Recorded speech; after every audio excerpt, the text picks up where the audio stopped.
दोस्तों आपका फिर से स्वागत है हमारे रूफटॉप ऑर्गेनिक्स में। और ये देखिए हमारे एडेनियम के कितने सुंदर फ्लावर खिल रहे हैं।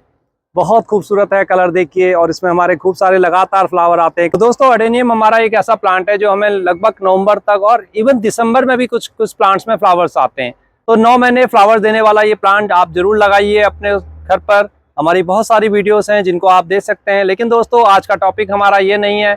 आज का हमारा टॉपिक है बेसिकली गुलदाउदी पर। दोस्तों गुलदाउदी के ऊपर ऑलरेडी हमने कुछ वीडियोस अपलोड की हुई हैं जिसमें हमने आपको बताया था कि किस प्रकार से आपको कटिंग से लगाते हुए इनको आगे धीरे धीरे बढ़ना है।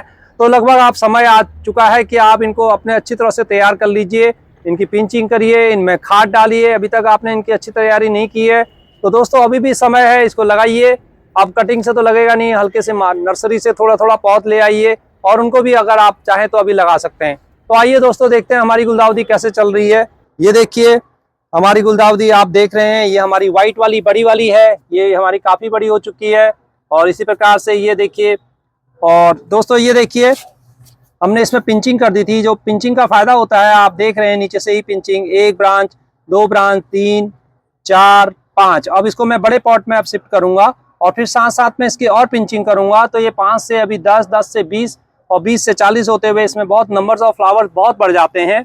और ये देखिए छोटी छोटी पॉलीथीन में मैंने आपको बताया था कि इस प्रकार से आप लगा सकते हैं। अब ये हमारे बड़े उसमें जाने के लिए सब तैयार हैं। जो नीचे से ऐसे ये सर्कस टाइप के आते हैं इनको हटा दिया करें और इतना इसको खाली छोड़ दीजिए। नीचे से कुछ भी आ रहा हो तो उसको खाली छोड़ दें। बस इसको हम ऐसे ही निकालते ही अब शिफ्ट कर देंगे। और हाँ दोस्तों, अगर अभी तक आपने कुछ में आपके पिंचिंग रह गई है, देखिए इस प्रकार से, फिर आपको बता दूँ तो आपको इनको पिंचिंग जरूर करना है। यहाँ से ऐसे तोड़िए ऊपर से थोड़ा सा, हर ब्रांच पे आप पिंचिंग कर दीजिए। तो दोस्तों अगर आप इस प्रकार से इसको पिंचिंग करते रहेंगे तो इसमें 2 के बजाय 3 4 शाखाएं वहां से आएंगी और आपका नंबर्स ऑफ ब्रांचेस बढ़ जाएंगे और तो उनमें फ्लावर्स भी उतने ही आएंगे। तो देखिए दोस्तों कितने हल्के पॉट में और कितने छोटे से पॉट में हमारा कितना अच्छा ये ग्रोथ ले रहा है। अब ये शिफ्ट करने का टाइम आ चुका है इसको। अगर हम इसको बड़े में लगा देंगे तो इसमें नंबर्स ऑफ फ्लावर्स हमारे 400-500 तक आएंगे दोस्तों। तो इसी प्रकार से आइए मैं आपको दिखाता हूँ हमारे कितनी सारी गुलदाउदी देखिए हमने लगभग तैयार कर रखी है। अब देखिए कुछ अभी हमने जो लेट लगाए हैं इस प्रकार से, अभी देखिए ये भी अभी हमारी है। लेकिन दोस्तों ये इसलिए लगाता हूँ कि हमारे फरवरी तक भी हमारे फ्लावर रहे। मेरी कोशिश होती है कि कुछ दिसंबर में खिलें, कुछ जनवरी में खिलें, कुछ फरवरी तक खिलें, तो जिससे कि हमें 3 महीने लगातार गुलदाउदी हमारे को मिलती रहे। तो देखिए हमारी कितनी सुंदर ये गुलदाउदी हो रखी है। इनमें से कुछ को हमें अभी रिपोर्ट करना है, जो आज 1-2 दिन के अंदर हम अब इन सबको करने जा रहे हैं, जितना हमारे को अब हमारे पास स्पॉट अवेलेबल हो पाते हैं। क्योंकि दोस्तों हमारे पास लगभग बहुत सारी वैरायटीज़ हैं और बहुत सारे हमारे पास प्लांट्स हैं, तो नंबर ऑफ पॉट की कमी हमें पड़ जाती है। तो कुछ हमें छोटे ही रखने पड़ेंगे, लेकिन कुछ को हम बड़े बड़े में लगाएंगे। दोस्तों कुछ इस प्रकार से आपके अगर बड़े प्लांट हो गए हैं तो अब आपने इनको किसी में रिपोर्ट करने की कोशिश ना करें, इनको इसी में ही छोड़ दें। ज़्यादा ग्रोथ इनमें नहीं होगी, हो सकती है हो अगर आपके पास है, लेकिन इसमें भी बहुत अच्छे आपके फ्लावर्स आ जाएंगे। लेकिन आपको इनमें लिक्विड फर्टिलाइजर बनाना है, देना है। और वो कौन सा फर्टिलाइजर होगा अभी वीडियो में बने रहे हैं, हम आपको आगे बताते हैं। लेकिन अभी मैं आपको बता दूं कि प्लांट्स के हिसाब से आपको सब में खाद देनी है। अगर आपके अभी इस प्रकार से छोटे छोटे प्लांट्स हैं तो इनमें भी आप कोई भी खाद न डालें, इनको बढ़ने दें, थोड़ा सा ग्रोथ होने दें। और जब देखें कि आपका प्लांट इस प्रकार से थोड़ा सा बड़ा हो गया है तो इसके अंदर अब आप लिक्विड फर्टिलाइजर को यूज़ करेंगे। और दोस्तों हाँ, अगर अब हम इसको शिफ्ट करेंगे, जैसे हमारी ये प्लांट है, इसको अगर हम अब शिफ्ट करेंगे, बड़े से पॉट में लगाएंगे, तो उसकी मिट्टी जो है वो बहुत इंपॉर्टेंट है कि आप किस प्रकार से बनाते हैं। दोस्तों गुलदाउदी एक बहुत फ्लावरिंग वाला प्लांट है जो हमें काफ़ी बड़े बड़े फ्लावर्स देता है। काफ़ी अच्छी संख्या में इसमें फ्लावर्स आते हैं। वो तभी आते हैं अगर उसके अंदर आपका अच्छा न्यूट्रिशन मिला हो। तो दोस्तों अपनी मिट्टी तैयार करते वक्त आपको 50% मिट्टी रखनी है, आधी मिट्टी रखनी है, यानी कि आधी या आधी से थोड़ा सा ज़्यादा। उसमें 30% काव डंग या किचन कंपोज, या फिर दोस्तों अगर आपके पास वर्मी कंपोस्ट है तो वो मिलाइए। अगर आपके पास किचन कंपोस्ट है तो उसको थोड़ा सा ज़्यादा भी बढ़ा सकते हैं, उसको 40% भी आप कर सकते हैं। 10-20% दोस्तों इसमें रेत जरूर मिलाइए जिससे कि इसकी मिट्टी भुरभुरी हो जाए। और अगर आप थोड़ा सा कोकोपीट या राइस इसमें ऐड कर देंगे तो इससे बहुत फ़ायदा हो जाता है। इसका वेट कम हो जाता है, आराम से आपका जो पॉट है उसको आप आराम से उठा पाते हैं। और उसकी जो जड़ों को है वो नीचे जाने के लिए, रूट को फैलने के लिए बहुत अच्छी तरह से उनको स्पेस मिलता है। तो रूट इसकी बहुत जल्दी बढ़ती हैं, ग्रोथ बहुत अच्छी होती है अगर आप थोड़ा सा अपनी मिट्टी को हल्का कर देते हैं। तो दोस्तों ये देखिए, बहुत सारे लोगों के हमारे पास कमेंट्स आए थे जब हमने राइसस के बारे में वीडियो बताया था कि राइसस प्लांट्स को खराब करता है, इनके अंदर दूसरी पौध आ जाती है। ये देखिए, कोई भी पौध इसमें नहीं आई हुई, मैंने इसमें पूरी मिट्टी के अंदर राइसस मिलाया हुआ है। ये गमला मेरा बहुत हल्का है दोस्तों, ये देखिए। तो इस प्रकार से हमें बहुत फायदा हो जाता है, न सिर्फ आपका पॉट हल्का हो जाता है बल्कि उसके अंदर की जो मिट्टी है वो बहुत हल्की और बहुत भुरभुरी बनती है और प्लांट्स आपका बहुत जल्दी ग्रोथ करता है। और दूसरी, उसमें जो न्यूट्रिशन आप डालते हैं वो बहुत जल्दी ऑब्जॉर्ब भी हो जाता है, क्योंकि राइसस पानी को अपने में ले लेता है थोड़ा सा। आप कोकोपीट भी इस्तेमाल कर सकते हैं, और मैंने पहले कोकोपीट ही इस्तेमाल करता था, लेकिन ज़्यादा उसको ना डालें। तो दोस्तों ये हो गई बात हमारी इसकी सॉइल की बात हो गई। अब अगर आप इनको चेंज करेंगे तो 15-20 दिन तक फिर कोई खाद न डालें। और पिंचिंग आपको पूरे अक्टूबर के अंदर पिंचिंग करनी है। नवंबर के फर्स्ट वीक तक आप लास्ट पिंचिंग करेंगे, उसके पश्चात आप पिंचिंग छोड़ देंगे। और उसमें फिर हम आपको बताएंगे अगली वीडियो में तब कि आपको अब इसमें क्या डालना है जिसमें इससे नंबर ऑफ फ्लावर बढ़ जाए और उनके अंदर चमक अच्छी आ जाए। तो दोस्तों अभी के लिए अगर मैं ऑर्गेनिक खाद की बात करूं तो आपको मैंने जो बताया सॉइल के लिए तो ये हो गया। लेकिन दोस्तों जो सबसे इंपॉर्टेंट है कि हमारे प्लांट हम लगा चुके हैं, अब ये ग्रोथ ले रहे हैं, तो उसमें क्या डालें। तो दोस्तों उसमें अब आपको कोई मैन्युअल खाद वैसे नहीं डालना है, सॉलिड के रूप में नहीं देना है। अब आप जो देंगे उसको लिक्विड फॉर्म में देंगे।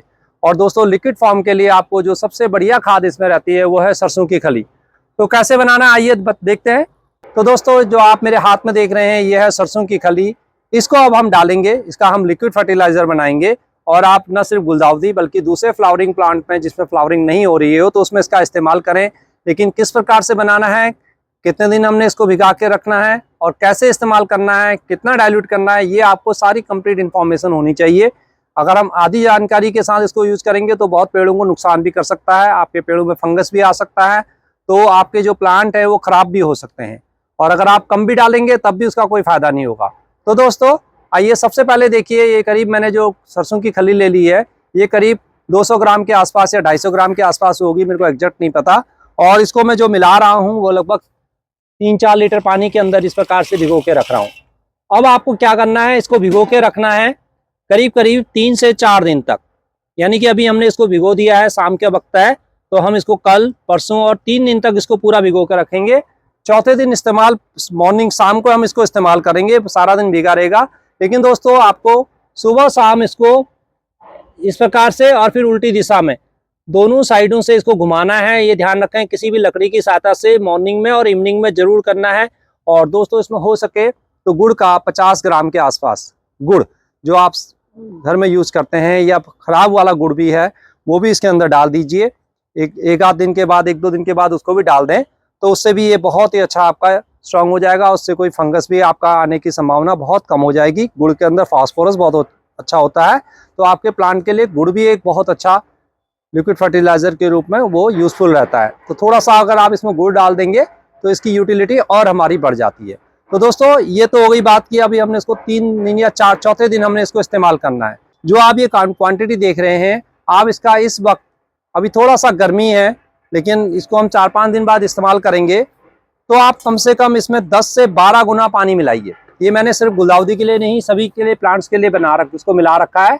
इसी कंटेनर से नापिए, 12 गुना पानी मिलाते हुए फिर अपने हर प्लांट में उसके साइज के हिसाब से, बड़ा प्लांट है तो 100 ml, छोटा प्लांट है तो 50 ml, और थोड़ा सा बड़ा है तो आप थोड़ा सा और ज़्यादा पानी उसमें डाल सकते हैं। इतना डालिए कि नीचे जड़ों तक उसके नीचे पानी पहुंच जाए। तो दोस्तों इसको रिपीट करना कब है आपको, लगभग 3 हफ्ते के बाद। तो यानी कि अब आपकी सिर्फ 2 बार सरसों की खली डलेगी, क्योंकि अक्टूबर के अंदर 30 दिन होंगे, 31 दिन होंगे। तो दोस्तों आप इसको सिर्फ 2 ही बार यूज़ कर पाएंगे, 1 अक्टूबर अभी, और एक बात मैं आपको 20-22 अक्टूबर के आसपास में आपको इस्तेमाल करना होगा। इस चीज़ का ध्यान रखें, बहुत ज़्यादा नहीं डालना है, 3 हफ्ते के बाद रिपीट करना है। इस चीज़ को आप देख लीजिए, अगर बार बार ज़्यादा डालेंगे तो आपके पेड़ों में फंगस भी आ सकता है और इसका नुकसान भी हो सकता है। और बीच में, अब आपको 3 हफ्ते का मैंने ये बोला है, तो बीच में आपको एक फर्टिलाइजर और यूज़ करना है, और वो होगा आपका, वो चाय बना के आपको देनी है, और वो होगा ये वर्मी कंपोस्ट, या आपके पास गोबर की खाद है या किचन कंपोस्ट है, कुछ भी है, आप इस्तेमाल करके देखिए। इसको भी आप 200 ग्राम ले लें, इसी प्रकार से 250 ग्राम ले लें, और इसी प्रकार से पानी में भिगो दें। और दोस्तों इसको सिर्फ आपने 24 घंटे, या ज़्यादा से ज़्यादा आप करना चाहते हैं तो 48 घंटे इसको भिगाइए, बस, उससे ज़्यादा नहीं। और उसके बाद उसको छान लें और इसका 5 गुना पानी बनाइए। इसमें 10 गुना नहीं बनाना है, इसमें 4 से 5 गुना पानी बनाना है आपको। और उस पानी को आपने अपने प्लांट्स में डाल देना है। इन दो चीज़ों का आप इस्तेमाल करेंगे तो आपका गुलदाउदी बहुत अच्छा चलेगा। देखिए आप उसमें आपको बहुत अच्छे रिजल्ट्स आएंगे। तो दोस्तों अगर आप केमिकल की ओर जाना चाहते हैं तो आप NPK 19-19-19 का इसमें स्प्रे कर दीजिए। और थोड़ा थोड़ा अगर आप जड़ों के साइडों में डालना चाहते हैं तो एक डोज थोड़ी सी दे दीजिए, कम करके। बहुत हल्का रखना है आपको।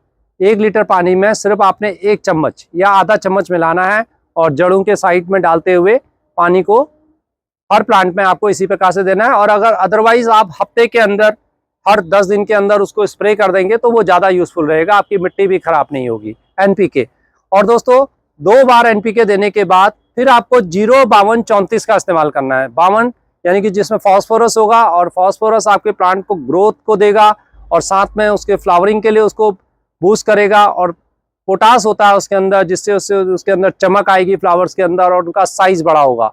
तो 0-52-34, फिर उसके बाद 2 डोज आपको वो वाली देनी है 0-52-34 की।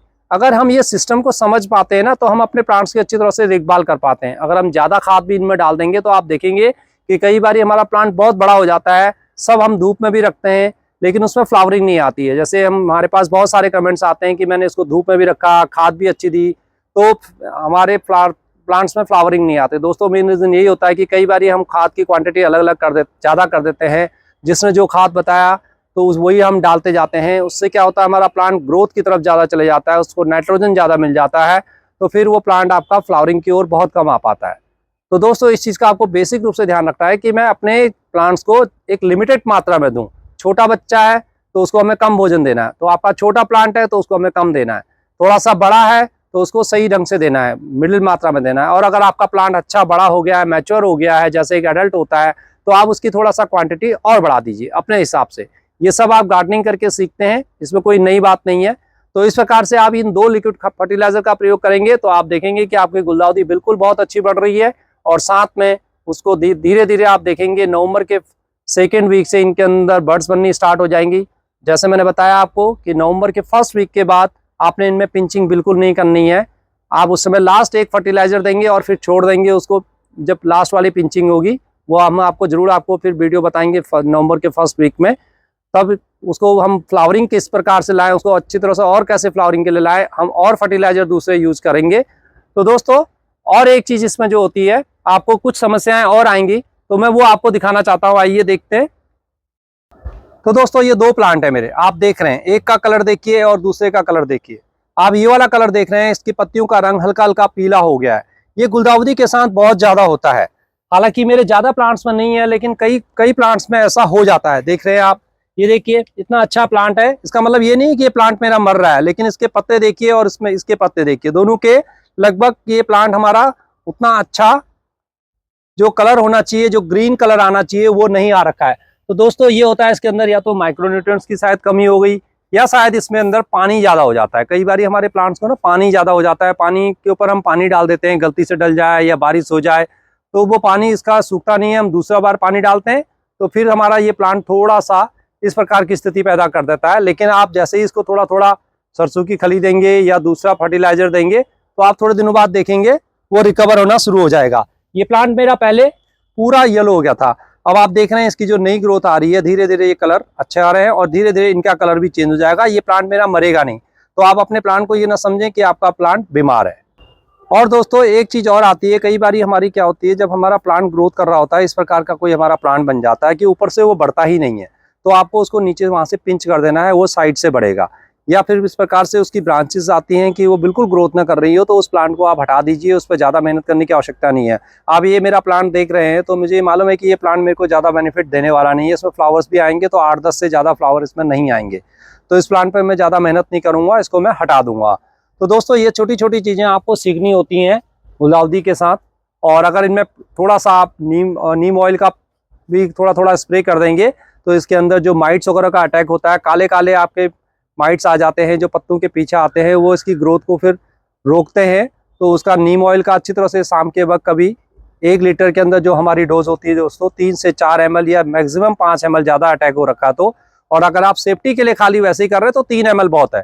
सिर्फ 3 ml आधा चम्मच के बराबर होता है, 1 लीटर के अंदर सिर्फ आधा चम्मच नीम ऑयल का आप स्प्रे कर देंगे शाम के वक्त, पूरे प्लांट को अच्छी तरह से नहला दीजिए।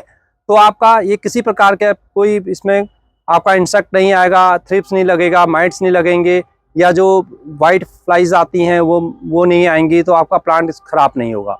तो दोस्तों बस इतनी सी आप केयर कीजिए और आप इसको सर्दियों में देखेंगे तो आपके प्लांट भी लहराएंगे और उनमें फूलों की मात्रा बहुत अधिक आएगी। ये आप पर डिपेंड करता है। और हाँ दोस्तों, पॉट का साइज़ क्या लेना है ये आपके ऊपर डिपेंड है, लेकिन मैं आपको सजेस्ट करूंगा कि 10 से 12 इंची के गमले अगर आपके पास हैं और अगर आपके पास स्पेस है तो 10 या 12 इंची के गमलों में कम से कम इसको लगाएं। तो दोस्तों मैं तो ज़्यादातर 10 और 12 में ही लगाता हूँ, लेकिन क्योंकि बहुत सारे प्लांट्स होते हैं तो कुछ मेरे 6 इंची में भी रहते हैं और कुछ तो पॉलीथीन में भी रहते हैं, वो जो एक्स्ट्रा प्लांट होते हैं वो। तो इस प्रकार से आप अपने गुलदाउदी को लगाइए, एंजॉय कीजिए। फिर मिलते हैं। वीडियो पसंद आई हो तो एक लाइक जरूर देते हुए जाएं। तो अगर आप भी कुछ कहना चाहते हैं तो आप कमेंट्स जरूर दें और चैनल को सब्सक्राइब करके जरूर जाइए। फिर मिलते हैं, तब तक के लिए बाय बाय दोस्तों।